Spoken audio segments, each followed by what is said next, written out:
Class 12 का economics में macro part में national income happens to a very important concept in terms of short questions, MCQs, numericals, case study based questions. It's a very very important chapter. Clear? तो इसका basics को ना अच्छे से समझना बहुत जरूरी है, बहुत जरूरी, अच्छे से इस बेसिक्स को समझना। इस चैप्टर नेशनल के बेसिक कॉन्सेप्ट्स, फिर एक चैप्टर आएगा methods of measurement of national income. तो यहाँ बेसिक टर्मिनोलॉजीज जो नेशनल इनकम अकाउंटिंग में यूज किया जाता है वो एक्सप्लेन किया जा रहा है। You have to understand the concepts very clearly. Clear? एक एक वर्ड का एक एक मतलब है, हर चीज को बहुत ध्यान से समझना, तब जाके हम लोग MCQs वगैरह, शॉर्ट क्वेश्चन वगैरह अच्छे से अटेंड कर पाएंगे। सबसे पहले नेशनल इनकम का मतलब क्या है? नेशनल इनकम का मतलब is what? The aggregate monetary value और the money value, the aggregate monetary value, money value of all the final goods and services produced in a country during a year. Aggregate मतलब total, money value of all the final goods and services.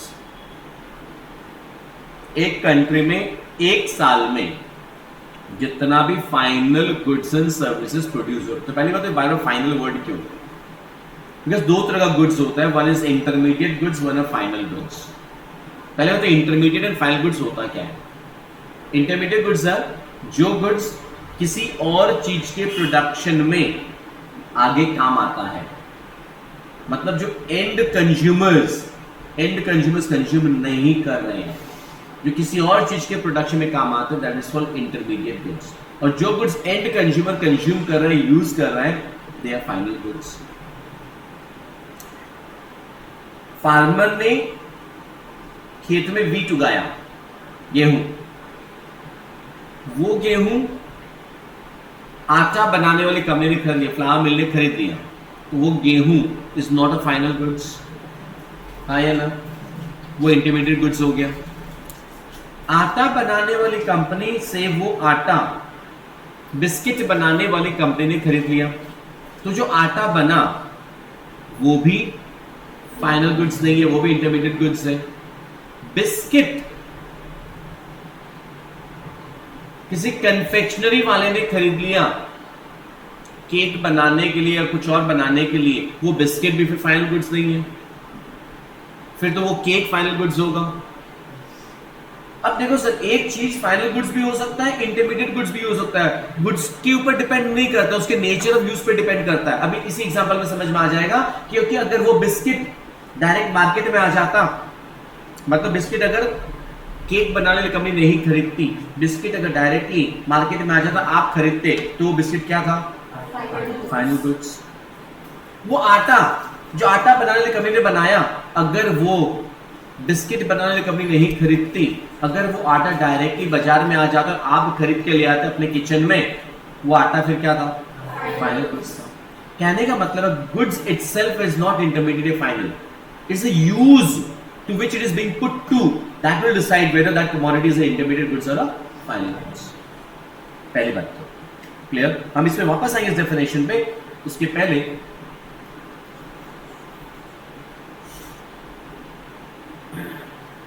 Final goods and intermediate goods को देख लो अच्छे से। पहले simply put, goods purchased and used up in the production process are intermediate goods, whereas goods purchased for consumption or for investment are final goods. The distinction is based on whether the goods is purchased for final use or for use in further production.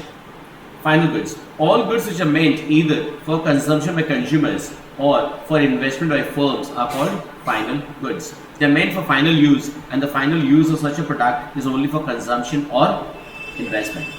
Thus, it do not undergo any further transformation or change in the production process, nor are resold. In other words, final goods are acquired for own use, that is, by consumers for satisfaction of their wants, and by producers for capital formation. मैंने white board खरीदा, ये white board क्या है? Final goods है। White board है, पीछे है, दिख रहा है। Intermediate goods, all goods which are used as raw material for further production of other goods or for resale in the same year are known as intermediate goods. और for resale भी खरीद रहे, right? Yeah, for further production created, then they are called intermediate goods. Such goods are purchased by one firm from the other for use as raw material or for resale. अब देखो क्या लिखा है, it needs to be noted that no good is always final or intermediate because it is a use made of the goods which makes it final या intermediate, right? Use पे depend करता है. Example आपको clear था शायद कि अगर आटा केक बनाने वाला कंपनी खरीदा या बिस्किट बनाने वाला कंपनी खरीदा तो वो आटा हो गया इंटरमीडिएट गुड्स, बट वही आटा अगर आपके किचन में आ गया वो हो गया final goods. I hope the example is very clear और आगे जाने की जरूरत नहीं है. चलिए पहले वापस ऊपर आते हैं और ऊपर डेफिनेशन क्या था. National income is broadly defined as aggregate monetary value of all final goods and services produced in a country during a year. Money value में कन्वर्ट करना है यार, मॉनेटरी वैल्यू में. National income of the country we can not express like India का national income is इतना metric tons of आलू, इतना metres of कपड़ा, इतना लीटर्स ऑफ दूध, इतना यूनिट्स ऑफ मोबाइल फोन, इतना गाड़ी, इतना मेगावाट्स ऑफ इलेक्ट्रिसिटी, इतना hours of education services.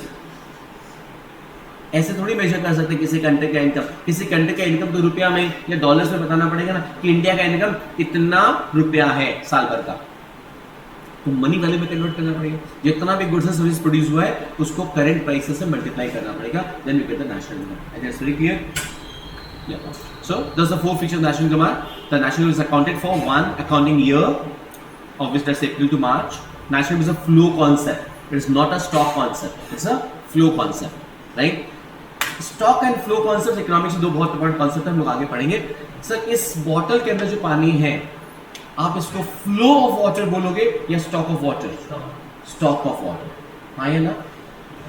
But मेरे ऊपर छत्ता पे पानी की टंकी है, टंकी में जो पानी है वो भी स्टॉक ऑफ वाटर है, बट उस टंकी से पाइप लगा हुआ है, हर घर में उस पाइप से पानी आता है, पाइप से पानी फ्लो करता है. दैट इज फ्लो कॉन्सेप्ट कि पर मिनट इतना पानी फ्लो करता है, पर आवर इतना पानी फ्लो करता है ना? अकाउंट्स से स्टूडेंट हो या ट्रेडिंग इन पीएल अकाउंट से हम लोग प्रॉफिट लॉस निकालते हैं फॉर द ईयर एंडेड. तो trading in PL is a flow concept, but balance sheet shows the assets and liabilities as on a day. अभी इतना हमारा एसेट है, that's a stock concept. Income is a flow concept. Economics में income is a flow concept, but wealth is a stock concept. Anyways, only final goods and services are included and national is always expressed in terms of monetary value. कोई दिक्कत नहीं. हम लोग important terms की बात करते हैं. Final goods, intermediate goods कर लिए थे. अब आते हैं नेक्स्ट हम लोग consumption goods and capital goods.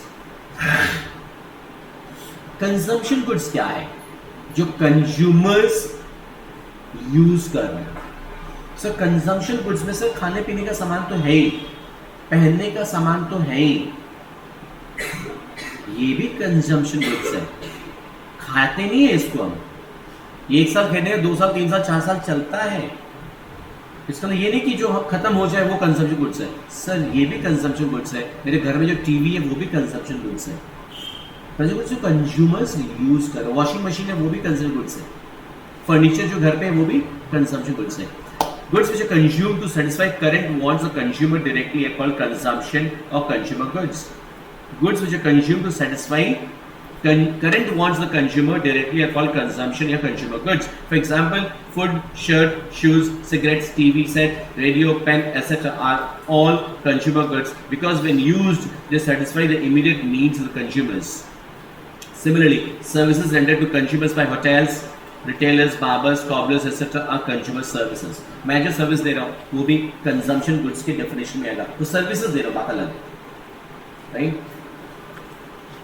So the service of police, court, park, street lighting, etc. Consumer goods में भी ड्यूरेबल है, नॉन ड्यूरेबल. कंज्यूमर गुड्स दो तरह का अब हम लोग डिवाइड कर सकते हैं, ड्यूरेबल एंड नॉन ड्यूरेबल. अगर आप टीवी की बात करते हैं तो ड्यूरेबल कंज्यूमर गुड्स है. आप एसी की बात करते हैं, रेफ्रिजरेटर की बात करते हैं, वॉशिंग मशीन की बात करते हैं, वो ड्यूरेबल कंज्यूमर गुड्स है. बट आप रोटी की बात करते हैं, कपड़ा की बात करते हैं, ये नॉन ड्यूरेबल. अब नहीं सर कपड़ा भी तो चलता है सर. अरे भाई कोई 10 साल थोड़ी चला लेता है. तो ये सब भी क्या हो गया? Non durable consumer goods, right? So consumer goods में durable, non durable. Car, TV sets, computer, fridge, etcetera durable consumer goods called consumer durables as they relatively long life and undergo wear and tear with the gradual use. Food, vegetables, clothes, shoes, etc. non-durable consumer goods as their lifetime use is comparatively small and are not of high value. Services such as rendered by hired servants, medical care, recreation, transport services available to consumers are non-durable or single-use consumer goods. कोई दिक्कत नहीं. Doctor side जो service ले रहे हो वो भी तो कंज्यूमर गुड्स ही है, वो भी नॉन ड्यूरेबल ही है. कुछ पूछना याद था. Capital goods. कैपिटल गुड्स जो प्रोड्यूसर्स यूज कर रहे हैं for further production. Machines. Capital goods are fixed assets of producers which are used in production of other goods and services. Capital goods are fixed assets of producers which are used in production of other goods and services.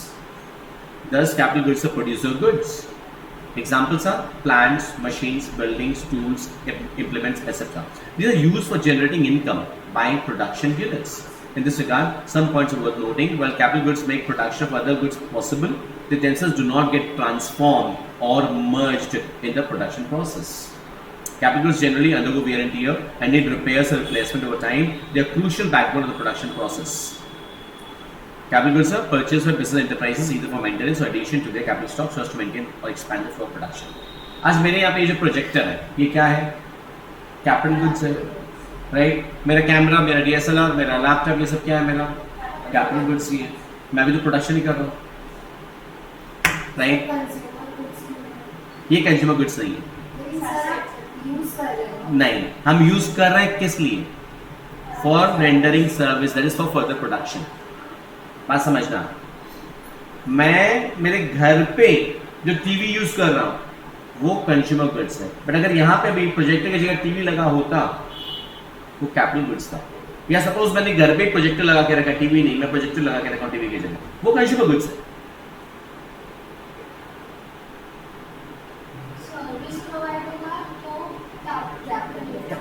Service product जो service produce करने, service render करने के लिए जो goods use कर रहे हैं तो वो तो वही हो गया ना जैसे प्रोडक्शन के लिए मशीन यूज कर रहे हैं.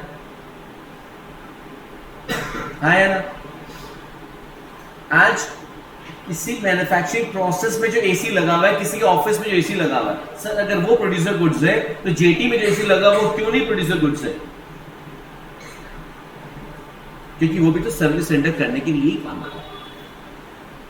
चलिए नेक्स्ट. अभी यही सब शॉर्ट क्वेश्चंस आता है. इसी तरह का छोटा छोटा क्वेश्चंस आएगा जैसे अभी आपने क्रॉस क्वेश्चन किया, ये क्वेश्चंस आते हैं. बहुत सारे क्वेश्चन मैंने देखे रखे हैं. चलो एनीवेज, अभी ना एक बात और आएगा. जैसे नहीं यहाँ पे डेफिनेशन में आपके बुक पे शायद मिल सकता है. जैसे national income is defined as aggregate monetary value for all final goods and services produced in the domestic territory of a country. मैंने यहाँ पे वर्ड यूज नहीं किया है, कई बुक में मिलेगा आपको. In the domestic territory of a country during year. Now what is the meaning of domestic territory? बहुत important concept. Domestic territory of a country common भाषा में क्या बोलेंगे? इंडिया का डोमेस्टिक टेरिटरी किसको बोलोगे? इंडिया के अंदर जितना भी लैंड है. बिल्कुल सही है. अब इससे बहुत सी चीजें हैं. इंडिया के अंदर जितनी लैंड है वो तो हमारी डोमेस्टिक टेरिटरी है ही. इंडिया के आसपास में 3 जगह जो वाटर बॉडीज है, the Arabian sea, the Indian ocean, the bay of Bengal, इसमें भी अप टू 9 नॉटिकल माइल्स इलाका हमारा होता है. वो भी हमारा डोमेस्टिक टेरिटरी का पार्ट होता है. अब और आगे जाइए. हमारे इंडिया में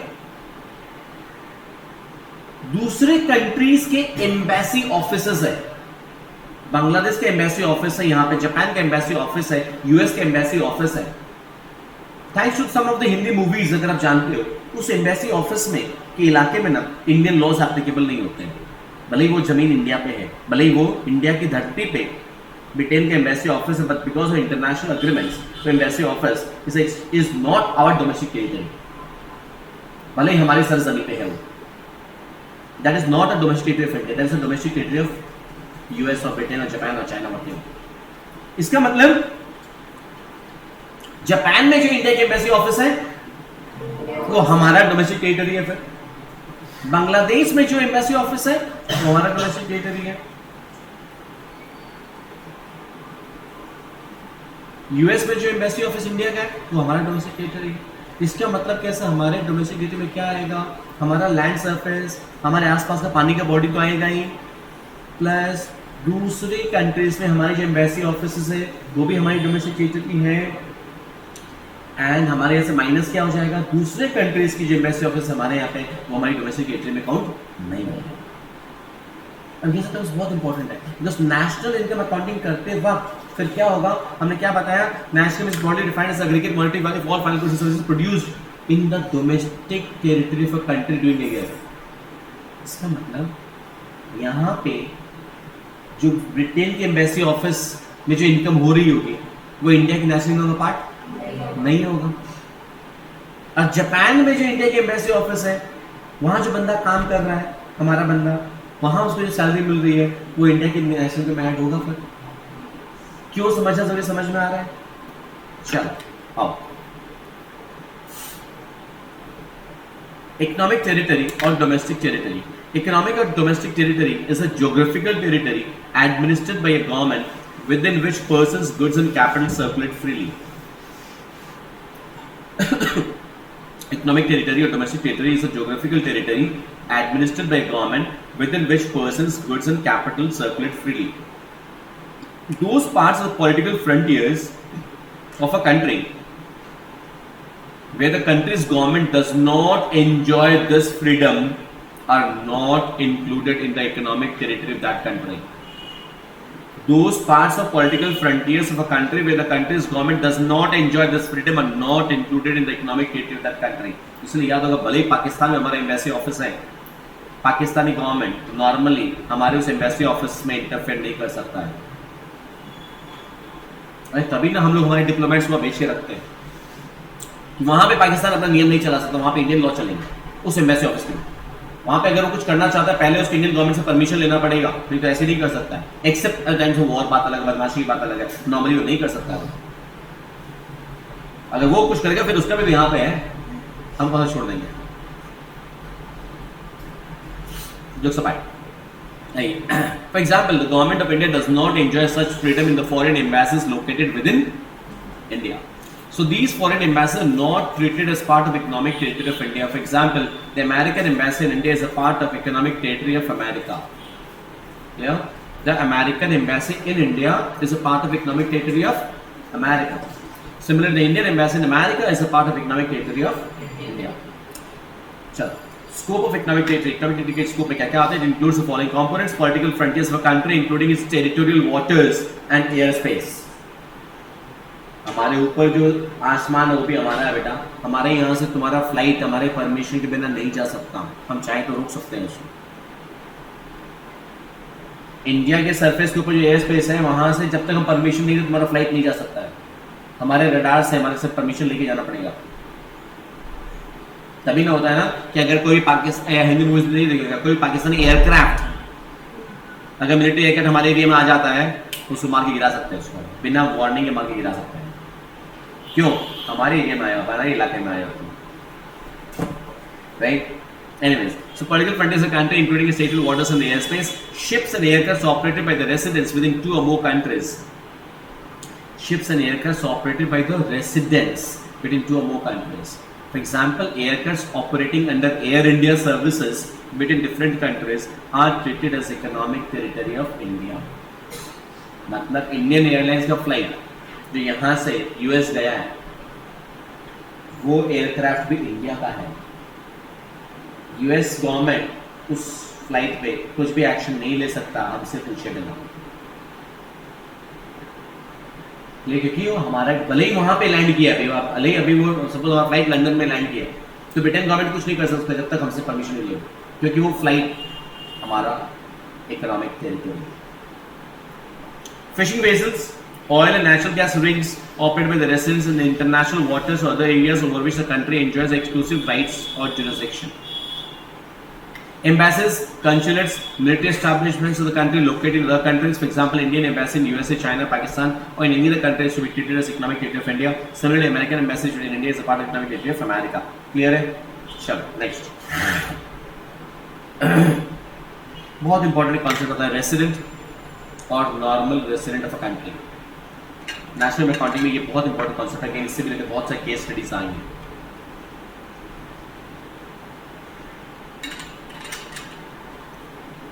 यहाँ पे ना 2 बातें होती है, एक टर्म होता है सिटीजन, दूसरा टर्म होता है रेसिडेंट। सिटीजन होना और रेसिडेंट होना 2 अलग अलग बातें, पहले बता दें। सिटीजन आप किसी कंट्री के होते हो because of the citizenship act of that country. जैसे इंडिया में इंडियन सिटीजनशिप एक्ट 1955 है। इफ यू बाय डिफॉल्ट अपने तो सब इंडियन सिटीजन है, अपने और अपने पूर्वज लोग सब यही पैदा हुए थे। तो take an example, classic example Sonia Gandhi. कौन सोनिया गांधी जानते हो ना कम से कम, आप आपकी क्लासमेट नहीं? हाँ, हमारे सुपरस्टार राहुल गांधी की मदर, राजीव गांधी की भाई, हमारे एक्स प्राइम मिनिस्टर की भाई। She belongs to which country? Italy. Yes, she is from Italy, right? चलो, कॉमन सेंस बहुत वीक है आप लोगों का, जनरल नॉलेज बहुत वीक है आप लोगों का, कोई दिक्कत नहीं। She is from Italy, she is belongs from Italy, right? Even after her marriage to Rajiv Gandhi, for a number of years, she was in India. She was a resident of India because India में resident होने का मतलब क्या होता है ना कि 182 days से बेसिक अगर इंडिया में प्रेजेंट हो एक ईयर में, you become a resident in India. ठीक है ना? कई सालों से इंडिया में रेसिडेंट तो थी, बट उसने इंडिया का सिटीजनशिप नहीं लिया था। सिटीजनशिप नहीं लिया था। फॉरेनर्स को अगर दूसरे कंट्री का सिटीजन होना है, आपको वहां के सिटीजनशिप लॉज को फुलफिल करना पड़ेगा। अगर फुलफिल करते तो आपको अप्लाई करना पड़ेगा कि मुझे इस कंट्री की सिटीजनशिप चाहिए। अगर आप सारे कंडीशन फुलफिल करेंगे तो वहां का गवर्नमेंट आपको सिटीजनशिप ग्रांट करेगा। जैसे अगर आप ब्रिटेन में जाके रहने लग गए, बहुत लोग होते हैं इंडियंस बाहर जाके काम कर रहे हैं, कनाडा में काम कर रहे हैं, यूएस में काम कर रहे हैं, तो आप 5 साल से वहीं पे काम कर रहे हो, तो you are a resident of that country, but you're not a citizen unless and until you get the citizenship, and you have to acquire it by applying for that. What happened to Sonia Gandhi? Sonia Gandhi ने बहुत साल तक ना यहाँ के citizenship नहीं लिए थे, एंड उसी लिए बहुत बड़ा मुद्दा पार्लियामेंट में बन गया था दैट इंडिया के सिटीजनशिप तो ली नहीं है और यहाँ पे नेतागिरी करने आई है। उनको बाद में उनको लेना पड़ा सिटीजनशिप इंडिया का, बाद में अप्लाई किया। अब वो इटली की सिटीजनशिप नहीं है, अब नहीं उनका सिटीजनशिप इंडिया का है। बट कुछ कंट्रीज का समय टाइप है जहाँ पे डुअल सिटीजनशिप भी अलाउड है। यू कैन विजिट 2 कंट्रीज, कुछ जगह है खाली हमारा अलाउड है, बाकी मैक्सिमम जगह नहीं है। ठीक है? So the 2 terms, citizen and resident, they are 2 terms and these 2 terms are different. Citizenship is a legal concept, hence it is based on the place of birth of a person. हमने क्या बोला? Citizenship is a legal concept, hence it is based on the place of birth of a person. अपने तो by default यहाँ के, अपने तो पैदा यहीं पे हुए हैं, तो अपने तो यहाँ के सिटीजन हैं। Or some legal provision allowing a person to become a citizen, or some legal provision. जैसे मैंने कहा क्या, अगर बाहर जाके रहते हो तो अगेन कुछ लीगल प्रोविजंस है, वो फुलफिल करोगे तब जाके वहां के citizen कहलाओगे। On the other hand, the citizenship is basically an economic concept based on the basic economic activities performed by a person. Resident of a country किसको बोलते हैं? A resident or normal resident of a country is a person or institution who ordinarily resides in a country and whose center of interest also lies in that country. बात समझे क्या बोल रहे हैं? A resident or a normal resident of a country is a person or an institution who ordinarily resides in a country and whose center of interest also lies in that country. Thus, the resident lives or is located within the economic territory of that country and बीच में word and है, दोनों condition, and the resident carries out the basic economic activities such as earning, spending and accumulation from that location. मतलब आप अगर यहाँ के resident होना चाहते हो तो बेसिकली आप रहते भी यहाँ पे हो एंड आपका बेसिक इकोनॉमिक एक्टिविटीज आप यहाँ पे कैरी ऑन करते हो। बेसिक इकोनॉमिक एक्टिविटीज कमाने दमाने का जो कि आप यहीं पे कैरी ऑन करते हो। थोड़ा सा आगे पढ़ते तब और ज्यादा क्लियर होगा। The following important things should be kept in mind. Citizen and resident are 2 different terms, but this does not mean that a citizen is not a resident and a resident is not a citizen. A person can be a citizen as well as a resident, but it is not necessary that a citizen of a country is necessarily the resident of that country. A person can be a citizen of one country at the same time a resident of another country. जैसे मैंने क्या कहा, अगर आप 5 साल से बाहर में जाके काम कर रहे हो, सपोज अब यूएस में जॉब कर रहे हो, आप इंडियन रेसिडेंट हो but resident in US, citizen Indian हो, Indian citizen, resident in US. बात समझ में आ रहा है? जैसे मैंने सोनिया गांधी एग्जांपल क्या बोला, she was a resident in India but a citizen of Italy at that time, उस टाइम की बात कर, अभी तो इंडियन सिटीजन है वो। सर वो यूएस रेसिडेंट है आते हैं उस पर हम लोग आएंगे, उस पर बाद में आ रहे हैं, क्योंकि वो NFI आगे कुछ कॉन्सेप्ट आएंगे उसमें आ जाएंगे। इंडिया का नेशनल में आएगा नहीं आएगा उस पर धीरे धीरे आ रहा है। Next, for example, a person can be citizen of one country at the same time as a resident of another country. For example, a non-resident Indian, NRI is a citizen of India but a resident of the country in which he lives. कोई दिक्कत नहीं शायद। The term resident includes both the national as well as non-nationals. The primary requisites being that a person concerned should reside in the country for 1 or more than 1 year and his economic interest should lie in that country. आप रह रहे हो and economic interest भी आपका यहाँ पे है, तभी जाके आप रेसिडेंट कहलाते हो। For example, a person residing in England for a business having an Indian passport and Indian citizenship is a non-national for England and a national for India. Sir थोड़ा सा बोरिंग पार्ट लगेगा ये, but ये बहुत important है आगे का numericals और केस स्टडीज के लिए, ठीक है ना। यही टॉपिक थोड़ा सा ले लीजिए। For example, a person residing in England for a business having an Indian passport and Indian citizenship is a non-national for England and a national for India, but he will be treated as a resident of England for more than 1 year would be included in the national income of England because he is a resident of England and thus it would not form a part of national income of India because it is the income of a non-resident of India. अभी clear हो गया ma'am?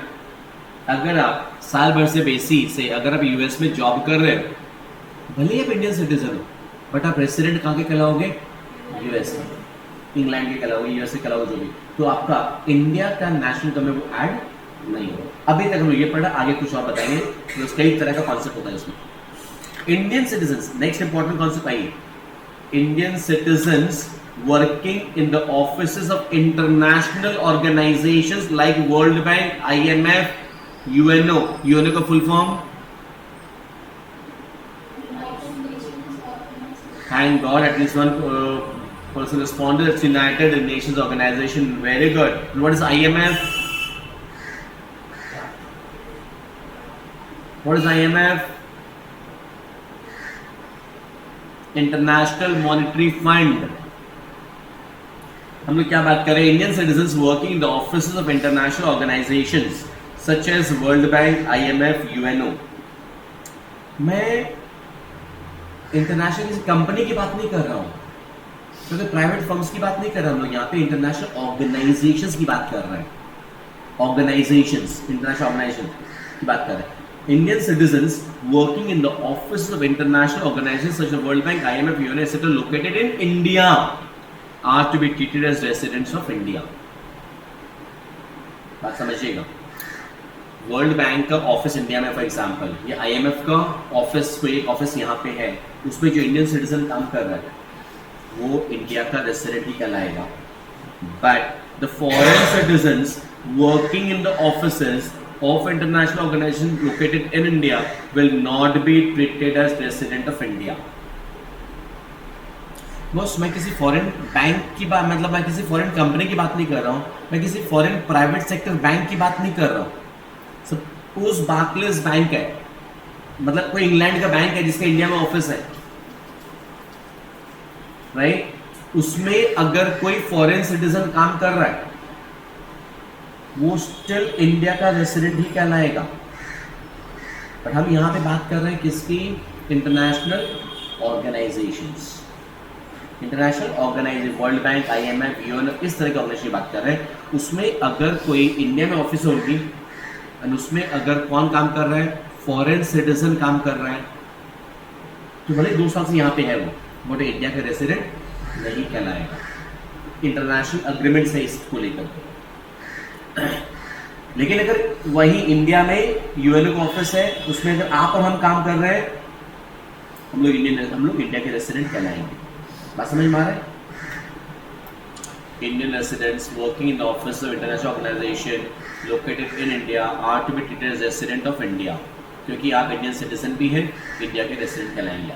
But अगर वहीं पे अगर foreign citizen काम कर रहा है, सब कुछ सेम है, इंडिया में ही उनका ऑफिस लोकेटेड सब कुछ है, तो आप इंडिया के, वो लोग इंडिया के रेसिडेंट नहीं कहलाएंगे। क्लियर है? Similarly the Indian citizen working in a foreign embassy shall also be treated as resident of India. Indian citizens working in a foreign embassy shall also be treated as resident of India. Hence, the income of Indian citizen working either in the office of World Bank or in American embassy located in India would be included in the estimates of GNP of India. मतलब यहाँ पे जो American embassy office है कलकत्ता में, उस embassy office में अगर कोई इंडियन जॉब कर रहा है, सिटीजन ऑफ इंडिया जॉब कर रहा है, वो इंडिया का रेसिडेंट ही कहलाएगा एंड उसकी इनकम इंडिया के नेशनल इनकम में ऐड होगी. बट उसी एम्बेसी ऑफिस में अगर कोई फॉरेन सिटीजन काम कर रहा है तो इंडिया का रेसिडेंट नहीं कहलाएगा, तो उसकी इनकम इंडिया में ऐड नहीं होगी.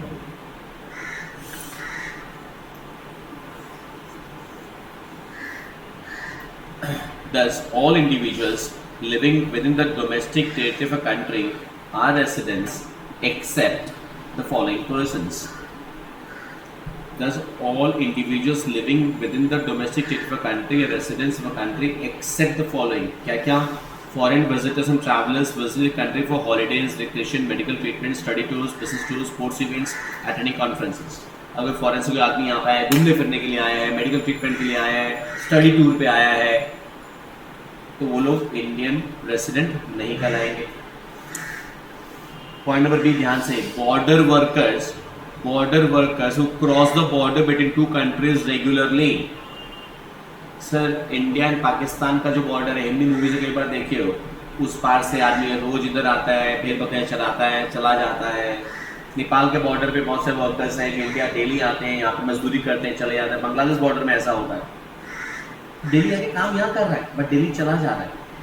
अब सर यहाँ पे दो बातें हम लोग बात किए थे, एक तो आदमी यूजुअली कहाँ रहता है और दूसरा उसका इकोनॉमिक इंटरेस्ट कहाँ लाइक कर रहा है. अब यहाँ पे बंदा रहता तो नेपाल में बट दिल्ली काम कर रहे हैं, यहाँ पे आ रहा है, तो उसका इकोनॉमिक इंटरेस्ट यहाँ है बट रहता हुआ है. अब इस बंदे को क्या बोलोगे आप? इसको आप इंडियन रेसिडेंट नहीं बोलेंगे आप, क्योंकि रेसिडेंट होने के दोनों कंडीशन फुलफिल होना चाहिए, रहना एंड कमाना.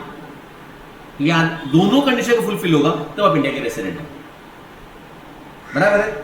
आप रहते हैं नेपाल में, आप हर दिन खाली तड़ी पार करके, बॉर्डर पार करके पाते हैं, कमाते हैं, चले जाते हैं शाम को वापस, आप इंडियन रेसिडेंट नहीं कहलाएंगे. The border workers who cross the border between two countries regularly will be treated the residents of the country in which they live and not the country where they go for work. Clear है? Next. Holiday वाला कुछ point number A क्या बोल रहा है? अगर कोई आदमी बाहर का आदमी है, फॉरेनर है, इंडिया आया है, हॉलिडे के लिए आया है, स्टडी टूर पे आया है, मेडिकल ट्रीटमेंट के लिए आया है, तो उसको हम इंडियन रेसिडेंट नहीं बोलेंगे क्योंकि उसका इकोनॉमिक इंटरेस्ट में अलाइन नहीं कर रहा है. Clear? Officials, diplomats and members of the armed forces of a foreign country, ये भी हमारे रेसिडेंट नहीं होंगे. मतलब कहने का मतलब है, बहुत बार जब इंटरनेशनल लेवल की वॉर होता है ना, तो Indian army, suppose Indian army को बहुत सालों के लिए सपोज इजराइल भेजा गया, बहुत लोग वहाँ पे है, वहीं पे है, वो लोग पोस्टेड है, राइट, बाय इंटरनेशनल अग्रीमेंट. तो इंडियन आर्मी के लोग भले ही वहाँ पे हैं, वो लोग वहाँ के रेसिडेंट नहीं कहलाएंगे, वहाँ के रेसिडेंट नहीं कहलाएंगे, वो लोग हमारी रेसिडेंट कहलाएंगे, right. Employees of international organization who are not citizens of the country in which the offices are located, अभी पढ़ी ली हम लोग. हमें क्या बोल रहे हैं कि नॉर्मली जो लोग हमारे डोमेस्टिक टेरिटरी में रहते हैं वो लोग हमारे ही रेसिडेंट होते हैं एक्सेप्ट द फॉलोइंग. यहाँ के एम्बेसी ऑफिस में जो फॉरेन सिटीजन आके काम कर रहा है, हमें क्या बात की, वो इंडियन रेसिडेंट नहीं कहलाएगा. बात किए थे, वही यहाँ पे समराइज किया basically. Crew members of foreign vessels, commercial travelers and seasonal workers coming from foreign country. Crew members of foreign vessels, foreign ship का जो crew member है जो भी इंडिया आया है as a part of that crew team, तो obviously यहाँ का रेसिडेंट नहीं कहलाएगा.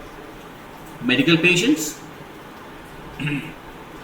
and students remain the residents of their own country irrespective of the time they live abroad. कहने का मतलब आप पढ़ाई के लिए कनाडा गए, आप 4 साल से वहां पढ़ाई कर रहे हैं, आप रेसिडेंट इंडिया के कहलाओगे क्योंकि पढ़ाई के लिए गए हो। इकोनॉमिक इंटरेस्ट, इकोनॉमिक इंटरेस्ट नहीं है। आया समझ में? चलो इसी में टाइम लगना था, अब ज्यादा नहीं है। Stock and flow variable explain कर दिया आप लोग को, राइट? जैसे मैंने क्या बोला, बैलेंस शीट कौन सा फ्लो है? Stock, stock, trading and PL flow, income, wealth, ले आओ। अब एक वर्ड आता है gross investment and net investment. Economics में ना अभी जब नेशनल का में बार बार ग्रॉस नेट ये वर्ड्स आएंगे। Gross minus depreciation is net. एकदम याद कर लो सर, ये इतने ज्यादा काम आएंगे ना कॉन्सेप्ट न्यूमेरिकल्स में, बहुत फटाफट सॉल्व होने लगेगा। ये कॉन्सेप्ट क्लियर है। Gross minus depreciation is net. कहने का मतलब यार, मैंने ना हमारे कंट्री में इस साल अगर मैं मान लेता हूँ, छोटा सा फिगर ले रहा हूँ, 1 करोड़ का नया मशीन ऐड हुआ इस साल, we call it gross investment. 1 crore का नया मशीन ऐड हुआ मतलब बनाया है हमने। 1 करोड़ का मशीन बनाने के लिए एग्जिस्टिंग मशीन यूज हुई है, उनका वैल्यू कुछ कम हुआ है because of wear and tear. Existing machines का वैल्यू मान लो 20 लाख रुपए कम हुआ है, अकाउंट्स में इसको क्या बोलते हो यार? डेप्रिसिएशन। तो 1 करोड़ का नया मशीन्स बनाने के लिए एग्जिस्टिंग मशीन्स का वैल्यू 20 लाख कम हुआ, तो नेट इन्वेस्टमेंट कितना बड़ा हमारा? 80 लाख। 1 करोड़ माइनस 20 लाख, हमारा नेट इन्वेस्टमेंट कितना ऐड हुआ यार? 80। तो that means what? Net is gross minus depreciation. आया ना? उसी को यहाँ पे अंग्रेजी में लिखा हुआ। Investment means addition to stock of capital goods such as structures, equipment or inventory that adds to the future productive capacity of the economy. It implies creation or addition of physical assets which are used to augment the production capacity of the economy in future. This should not be confused with common notion of financial investment which generally denotes purchase of stocks, shares and financial assets. Investment common भाषा में जिसको बोलते हैं share खरीदना, share खरीदना is not investment in economics. Economics में investment is what? Physical assets built up होना, machines, factories, buildings, ये सब क्या लिखा है? वापस रिपीट करो। It implies creation or addition of physical assets which are used to augment the production capacity. Augment मतलब बढ़ाना, which are used to augment the production capacity of the economy in future. This should not be confused with common notion. Common भाषा में इसको financial investment बोलते हैं, उससे confused मत होना। Which generally denotes purchase shares, stocks and financial assets. And economics investment always means capital formation, that is addition of to physical stock of capital goods like new factories, machines and equipments. अगर इस साल 10 लाख का नया shares खरीदे, that is not investment. मैंने bonds खरीदा, debentures खरीदा, that is not investment. Economics में इन्वेस्टमेंट इज नया मशीन्स, नया इक्विपमेंट्स, नया buildings, factory buildings. Gross, that part of total final output which comprises of capital goods like machines, plants, buildings is gross investment of an economy. It's addition to the capital stock which also includes replacement cost to the wear and tear that the capital stock undergoes over a period of time. When investment is expressed as gross investment, it includes depreciation. Depreciation उसके अंदर included है, उसमें से उसको minus कर देंगे तब क्या आ जाएगा? नेट आ जाएगा. तब आ जाएगा नेट. Good morning. कहाँ खो जाते बैठे बैठे? Depreciation means loss in the value of fixed assets होगा, वहां पे वर्ड मिसिंग हो गया है. Loss in the value of fixed assets हो गया यहाँ पे, ठीक है ना? Due to its normal wear and tear in the process of production. Depreciation को मैं रीड आउट नहीं कर रहा हूँ क्या होता है, you know that very well, accounts student हो. आगे आ जाते हैं. So net investment is gross minus depreciation. Clear?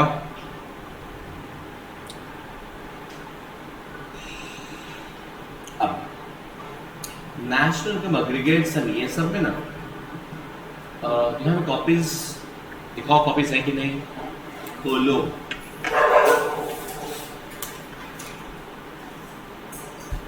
अब जो पोर्शन आ रहा है इसके बेस्ड बहुत से न्यूमेरिकल्स हैं।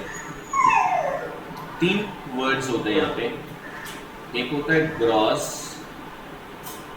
और एक होता है नेट, एक pair, this one pair gross and net. One is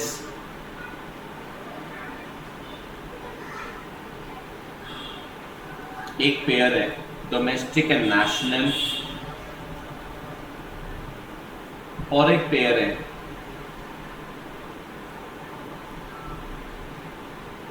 market price and factor cost. सिर्फ इन 3 पेयर्स का रिलेशन समझ लो ना, प्रैक्टिकल्स इस चैप्टर से जितना आएगा सब सॉल्व कर, न्यूमेरिकल्स सब सॉल्व कर सकते हैं। बहुत छोटा सा है, बहुत छोटा सा रिलेशन। ग्रॉस और नेट तो अभी हम लोग देख ही लेते यार। Gross minus depreciation is what, net, आया ना? या रादर आप ये भी तो बोल सकते हो net plus depreciation will be gross, कोई दिक्कत ही नहीं है, हाँ या ना? तो ग्रॉस और नेट का रिलेशन क्लियर है। एक होता है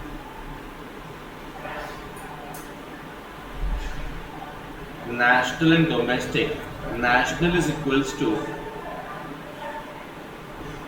domestic plus NFIA.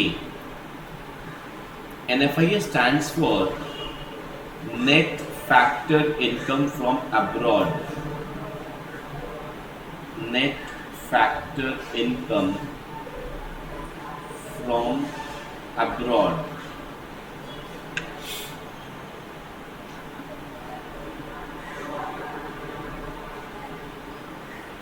ये क्या होता है बाद में बताते हैं। इसका मतलब खाली आपको ये ध्यान रखना है, national equals to domestic plus NFIA, या rather national minus NFIA will be domestic. और एक होता है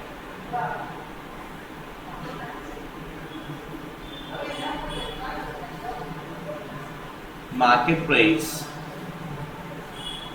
is equals to factor cost plus NIT. NIT stands for net indirect taxes. NIT stands for net indirect taxes. हमने क्या बात की अभी तक कि net is gross minus depreciation, national is domestic plus NFIA, market price is factor cost plus net indirect taxes. Detail discussions हम लोग next class में करेंगे। जस्ट शॉर्ट में नेट इनडायरेक्ट टैक्सेस का मतलब होता है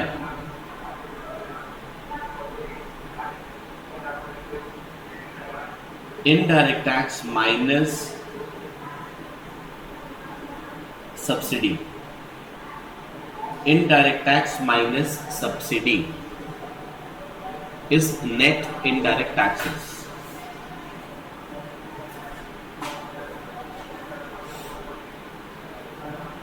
जैसे फॉर एग्जाम्पल मैं बता रहा हूं, सपोज ये मोबाइल फोन मैं बना रहा हूं, इसको बनाने का फैक्टर कॉस्ट का मतलब फैक्टर्स ऑफ प्रोडक्शन को टोटल जो कॉस्ट पे कर रहा है, रॉ मटेरियल कॉस्ट, लेबर का वेजेस, कैपिटल इंटरेस्ट, लैंड कर रहे हैं, राइट, सारा फैक्टर कॉस्ट मिला करके सॉरी सपोज 10,000 रुपये है। गवर्नमेंट ने इसके ऊपर ना इनडायरेक्ट टैक्स लगा रखा है 3,000 रुपये। तो एज अ सेलर मैं जब इस प्रोडक्ट को मार्केट में सेल करूंगा तो 3,000 रुपये और ऐड करूंगा, हाँ या ना? मार्केट प्राइस डिसाइड करने के लिए 3,000 रुपये और ऐड करूंगा। And suppose digital India movement के अंडर में गवर्नमेंट इस प्रोडक्ट पे 1,000 रुपये का सब्सिडी दे रहे हैं। सब्सिडी क्या होता है जानते ही हो, गवर्नमेंट मेरे को सब्सिडी दे रहा है, एज अ प्रोड्यूसर मुझे सब्सिडी दे रहा है, मैं इसको बनाता हूँ, तो सब्सिडी के चलते मुझे क्या करना पड़ता है, इस मार्केट में कम कर देना पड़ेगा, हाँ या ना। कहने का मतलब है मेरे प्रोडक्ट का फिर मार्केट प्राइस कितना हो जाएगा, 10,000 प्लस इनडायरेक्ट टैक्सेस ऐड होगा, सब्सिडी माइनस होगा, हाँ या ना, कितना हो जाएगा, 12,000। कहने का मतलब है हमारा नेट इनडायरेक्ट टैक्स कितना हो गया, 2,000, 3 माइनस 1, ये भी समझ गए। मार्केट प्राइस का मतलब समझ गए क्या होता है, राइट। इसका मतलब अगर मैं बोलूं market price minus NIT that will factor cost, ये समझ में आ गया। नेशनल डोमेस्टिक में जो एनएफआई शॉर्ट में खाली एक्सप्लेन करेंगे आज से क्लास में। डोमेस्टिक का मतलब क्या है, हमने क्या बोला, हमारे डोमेस्टिक टेरिटरी में टोटल जितना कमाया जा रहा है plus NFI net factor income from abroad. ध्यान से समझना, इंडियन सिटीजन जो बाहर जाके कमा रहा है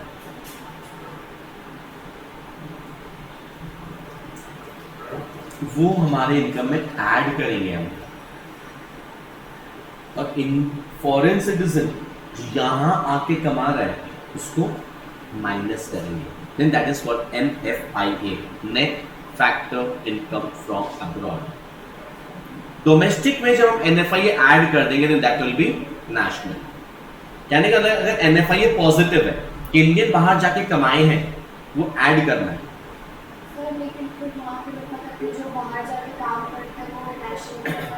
एग्जैक्टली। अभी नेशनल इनकम में 8 कॉन्सेप्ट्स आएंगे मैडम, डोमेस्टिक इनकम भी आएगी, नेशनल इनकम आएगी, 8 कॉन्सेप्ट्स आएगा। तो डोमेस्टिक में ऐड नहीं होता है वो, बट नेशनल में ऐड होता है। डोमेस्टिक इनकम निकालने में ऐड नहीं होता है, नेशनल निकालने में ऐड होता है। That is what we need to now understand. Got it? So NFIA समझ में क्या होगा, डोमेस्टिक इनकम मतलब हमारे टेरिटरी में कितना इनकम हुआ। अब हमारे टेरिटरी के बाहर जाके हमारे लोग जो कमा रहे हैं वो ऐड करना है, और बाहर के लोग यहाँ के जो कमा रहे हैं वो माइनस करना है, then we get national. Clear? Accordingly जैसे ना मैंने क्या बोला, 3 पेयर्स थे ना यहाँ पे, ये 3 पेयर से परम्यूटेशन कॉम्बिनेशन करके 8 कॉन्सेप्ट्स ऑफ नेशनल इनकम आता है। क्या होता है, जैसे शॉर्ट में ऐसे वाइंड अप करके छोड़ दे रहे हैं, जीडीपी एमपी, जीडीपी एफसी। जैसे जीडीपी एमपी क्या है, ग्रॉस, डी क्या है, domestic product at market price. समझ में आया क्या बोल रहा हूं? अब उससे नेक्स्ट का क्या है, gross domestic product at factor cost. Clear है? अगेन है एनडीपी एमपी, फिर is net domestic product at market price. देखोगे बहुत गौर से ना, ये सब कुछ खाली वो 3 पेयर पे डिपेंड कर रहा है। NDP FC, net domestic product at factor cost.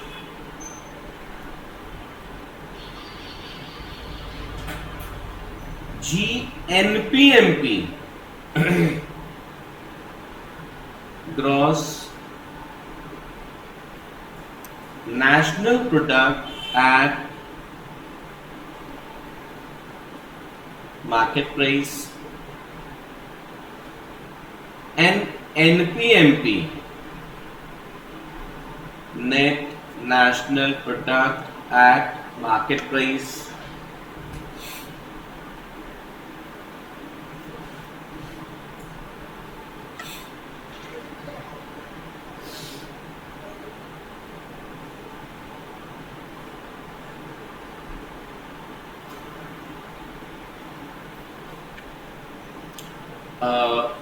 अच्छा ठीक है, काम करते हैं ना 6 वाले को, ताकि इसी सेम सीक्वेंस में जा रहा है।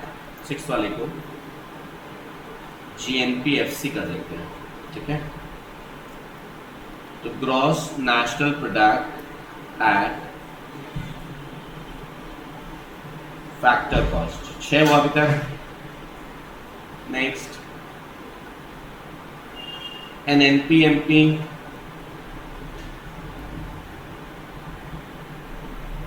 Net national product at market price, NNPFC net national product at factor cost.